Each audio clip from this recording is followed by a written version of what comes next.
Anyone imagining the life of a black transgender woman in the American South of the 1950s and 60s may expect a world of taunts, misunderstanding and fear. Jackie Shane, who lived that life growing up in Nashville, claims she never experienced any of those things. "I've never had a problem, not once," Shane says. "Even in school, the other kids accepted me. So did their parents. There was something about me that drew them." Years later, that something made Shane a highly improbable star, based on a deeply soulful singing voice, and a courtly presence that drew interest from Motown and Atlantic Records, an invitation to appear on Ed Sullivan's powerful TV variety show, and talks with George Clinton about joining Parliament Funkadelic. Her music from that period is getting a surprising second life through a compilation of blistering studio and live performances from the 60s compiled by the archival company Numero Group for the new set Any Other Way. More than 5 decades ago, Shane headlined clubs in her adopted town of Toronto while sporting full makeup, wigs and sequin tops. Her presentation didn't stop her from performing on television, or from scoring a #2 hit on Toronto radio with a cover of a soulful song of acceptance, Any Other Way.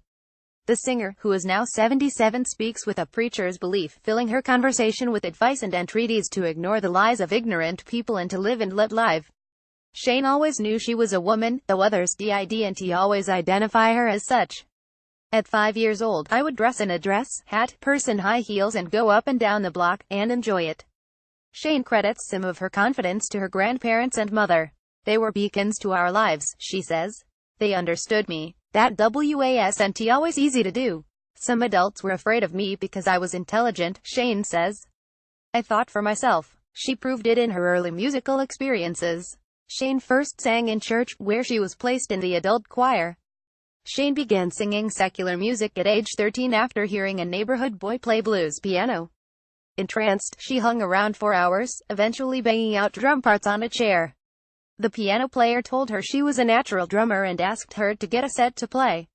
Joined by a guitarist, they became a trio, enjoying local success. "Once we started, the jobs kept coming," Shane says. "At 5 years old, I would dress in a dress, hat, purse and high heels and go up and down the block, and enjoy it." Jackie Shane. Eventually, racism drove Shane out of the Jim Crow South and Shane moved to Canada, first to Montreal where she met and joined a pumping R&B band led by Frank Motley. They moved to Toronto by 1961, where they began to play the clubs on bustling Yonge Street. "Because the bouffant Shane often wore pants on stage, most people thought I was a lesbian," she says. One taxi driver said, "I don't know why, as pretty as she is, she wears suits." Shane never played gay clubs. "I'm an R&B singer, not a mimic," she says. "I sing the blues. I love the blues. I understand the blues." Shane not only became successful enough to play Canadian clubs, but to dip back into the States to perform. But Shane was just as unimpressed by the powerful labels that courted her. Motown representatives came to see her at a Yonge Street club one night. "They had a whole row of champagne buckets," she says. "They tried to talk to me. But I had been schooled about Berry Gordy taking the entertainers' money. I wasn't going to get involved in that." Atlantic Records also got the thumbs down. The recordings she did make capture a voice of uncommon soul. Cuts on the new compilation, like her covers of Money and Cruel Cruel World, reveal a rich and smoky timbre, not unlike Nina Simone's, as well as a dignified delivery. Jackie Shane, who often wore pants on stage. "Most people thought I was a lesbian." Photograph courtesy of Numero Group. Though accepted in the clubs, Shane says she was sometimes hassled by the police in Toronto. "Those creatures on the force, they were gay but will never come out," she says. "They feel they've got to hide, so you should too. They would see me in a motor car with these fine boys and, of course, they're drooling.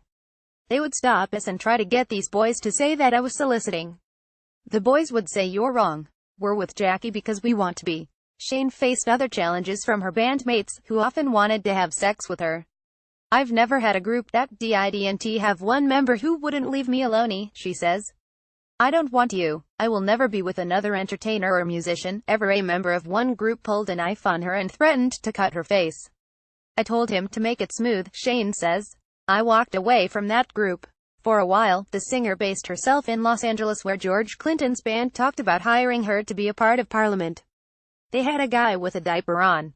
That's not my thing," she says.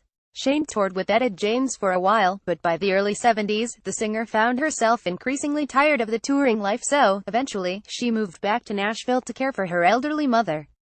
To fans, and even old bandmates, she seemed to disappear into thin air. Rumors began to circulate that she had been murdered in Brazil, something she finds amusing. In 2010, CBC Radio created a documentary on Shane which couldn't confirm that the singer was still alive.